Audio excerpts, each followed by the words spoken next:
पिता, पुत्र और पवित्र आत्मा के नाम पर, आमीन। प्रियजनों, आज 31 दिसंबर बुधवार है। पवित्र मरियम, ईश्वर की माता, हम कृपासन के जरिए हम पर और हमारे देश पर बरसी सभी कृपाओं और आशीर्वादों के लिए दिल से धन्यवाद देते हैं। माँ, पवित्र माँ, ईश्वर की माँ, हम खास तौर पर 7 दिसंबर 2004 को दोपहर 2:30 बजे कृपासन में आपके दर्शन की चर्च की मंजूरी के लिए प्रार्थना करते हैं। हम प्रार्थना करते हैं कि पवित्र चर्च दर्शन के बारे में जमा किए गए डॉक्यूमेंट्स की अपनी चर्च स्टडी शुरू करे। हे पवित्र माता, यह दर्शन पवित्र कैथोलिक चर्च द्वारा दुनिया की सुरक्षा और पालन पोषण के लिए स्वर्ग और पृथ्वी की रानी आपको सारी सृष्टि समर्पित करने का कारण बने। पवित्र मरियम, रोजरी की हमारी लेडी, कृपासन की सभी प्रार्थनाओं को एक साथ जोड़ते हुए अब हम आपके सामने यह खास इरादा रखते हैं। यहाँ इरादा बताएं।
और हम पर दया करें कि आपके दर्शन के पवित्र क्षण में यह प्रदान करें, आमीन।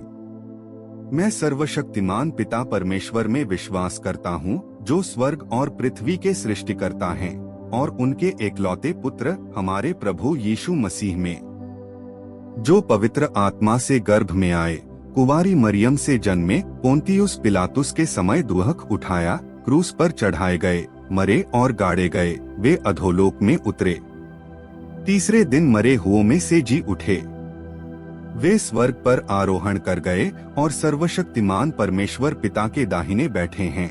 वहीं से वे जीवितों और मरे हुओं का न्याय करने आएंगे। मैं पवित्र आत्मा में, पवित्र कैथोलिक कलीसिया में, संतों की संगति में, पापों की क्षमा में विश्वास करता हूँ, शरीर के पुनरुत्थान में और अनंत जीवन में, आमीन।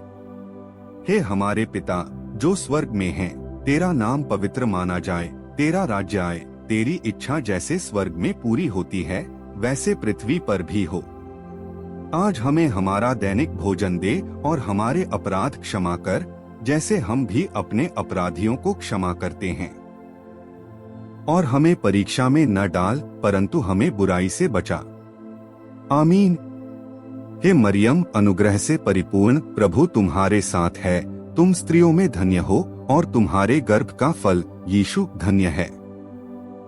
हे पवित्र मरियम, परमेश्वर की माता, हम पापियों के लिए अभी और हमारी मृत्यु के समय प्रार्थना करो, आमीन।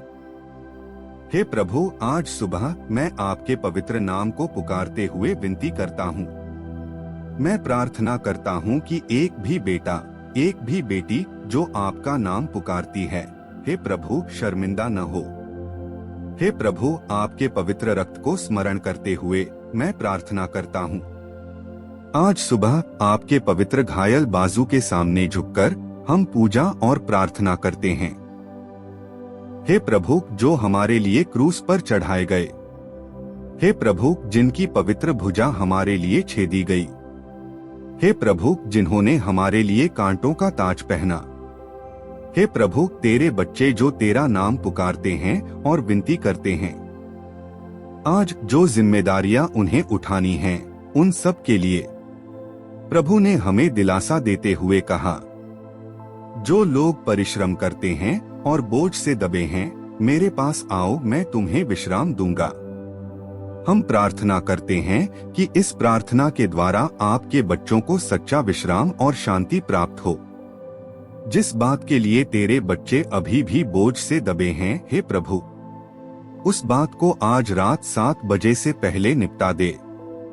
हम प्रार्थना करते हैं कि उसका कोई समाधान निकले, चाहे वह पैसे का मामला हो, कोर्ट केस हो, प्रॉपर्टी की बिक्री या खरीद हो, या लंबे समय से प्रतीक्षित कोई लेटर, ईमेल या अनुमति। जो भी चीज रोके हुए है और अटके हुए है, हर रुकावट दूर हो जाए।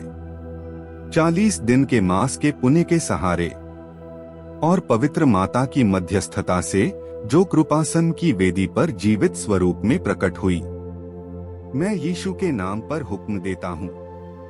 बीमार, दुखी, मानसिक रूप से परेशान लोग, जिनके परिवार टूट रहे हैं, दर्द में रोते हुए बच्चे, बेघर, दिशाहीन, हे प्रभु, आप स्वयं उनके लिए एक संभावना खोजें, एक नया मार्ग, एक नया रास्ता।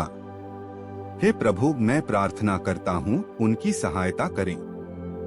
जो लोग भारी कर्ज में डूबे हैं, जो कोर्ट केस में फंसे हैं, जो जुल्म का सामना कर रहे हैं, जो तारीखें देने के बाद भी अब उसे पूरा न कर पाने की स्थिति में संघर्ष कर रहे हैं, जो अत्यधिक मानसिक दबाव में हैं, प्रभु उन पर अपनी दया बनाए रखें। प्रभु उनके लिए इन सब पर काबू पाने के नए तरीके खोजें। प्रभु उन्हें मजबूत करें ताकि वे टिके रहें, चिपके रहें और प्रभु की जीवित उपस्थिति का अनुभव करें। पवित्र माता के हाथों में जो कृपासन की वेदी पर जीवित दिखाई दी, मैं तुम्हें और तुम्हारे परिवार को सौंपकर आशीष देता हूँ, पिता, पुत्र और पवित्र आत्मा के नाम पर, आमीन। इन दिनों एक बड़ा विचार मन में आया। यह नाइसिया की परिषद में ही था कि हमारा पंथ क्रीड बनाया गया था। पंथ के निर्माण में संत स्टीफन की भूमिका थी। कल वेदी पर यीशु ने मुझसे यह कहा। मैं खुद यह सुनकर हैरान रह गया कि इस काउंसिल ऑफ नाइकिया और सेंट स्टीफन के बीच एक संबंध है। मैं कुछ देर के लिए हैरान रह गया। एडी 325 में नाइसिया की काउंसिल में हमारे चर्च के महान पंथ को, जो आज भी मजबूती से कायम है, औपचारिक रूप से लिखा और घोषित किया गया था और कल नाइसिया में उसकी वर्षगांठ थी। तुर्की में हमारे पवित्र पिता वहां गए थे और जब पवित्र पिता वहां गए तो सीरियाई Orthodox patriarch, Alexandrian Orthodox patriarch, ये सभी उपस्थित थे। लेकिन यहाँ केरल में कई अलग अलग समूह हैं, लेकिन उनके प्रतिनिधि वहाँ मौजूद नहीं थे। निकिया की काउंसिल के समय एलेक्जेंड्रिया के पैट्रियार्क, सीरियाई ऑर्थोडॉक्स पैट्रियार्क और रोमन पैट्रियार्क, ये वही थे जिन्होंने इसे व्यवस्थित किया था। और पंथ की बुनियादी आस्थाओं में से एक यह है कि वह मरा, फिर से जी उठा और पिता के दाहिने हाथ बैठा है। यीशु पिता के दाहिने हाथ बैठे हैं। यह शुरुआती चर्च के विश्वास की सबसे महान सच्चाइयों में से एक है। धरती पर अपने जीवन काल के दौरान प्रभु ने पहले ही इसके बारे में कहा था। मत्ती 26:64। यीशु ने उससे कहा, तुमने ऐसा कहा है, लेकिन मैं तुमसे कहता हूँ, इसके बाद तुम मनुष्य के पुत्र को शक्ति के दाहिने हाथ बैठे और स्वर्ग के बादलों पर आते हुए देखोगे।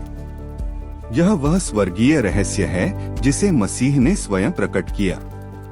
उसने कहा, तुम इसे देखोगे। लेकिन इसे सबसे पहले किसने देखा? सबसे पहले किसने यीशु को पिता की शक्ति के दाहिने हाथ पर बैठे देखा? यह स्तिफनुस था।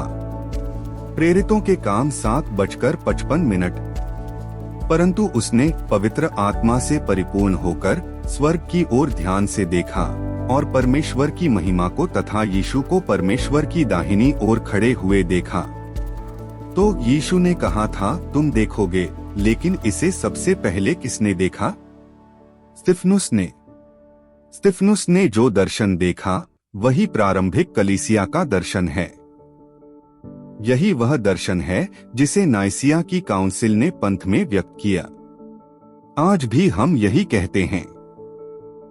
इसलिए जब हम नाइसिया के पंथ के निर्माण में स्तिफनुस की भूमिका की बात करते हैं तो यह कोई छोटी भूमिका नहीं है।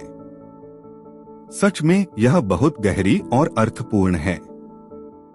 जब हम यह देखते हैं तो हमें हमेशा याद रखना चाहिए, इसे देखने में कठिनाई नहीं होती यदि प्रभु देखते हैं कि हम उनके वचन के लिए दुख सह रहे हैं। जब प्रभु यह जानेंगे कि हम उनके लिए धैर्यपूर्वक सहन कर रहे हैं, तो सच्चे विश्वासी को स्वर्ग का दृश्य दिखाया जाएगा। इस धरती पर रहते हुए भी परमेश्वर उसे स्वर्ग का दर्शन देखने देगा। यही वह चुनौती है जिसके मार्ग से हमारा विश्वास हमें गुजरने पर बुलाता है। परमेश्वर हम सभी को आशीर्वाद दे, पिता, पुत्र और पवित्र आत्मा के नाम पर। असाधारण दिव्य अनुभव आपको भी हो सकते हैं। अगर आपने अभी तक इस YouTube चैनल को सब्सक्राइब नहीं किया है, अभी सब्सक्राइब करें, इस वीडियो को अपने दोस्तों के साथ शेयर करें और प्रभु के संदेशवाहक बनें।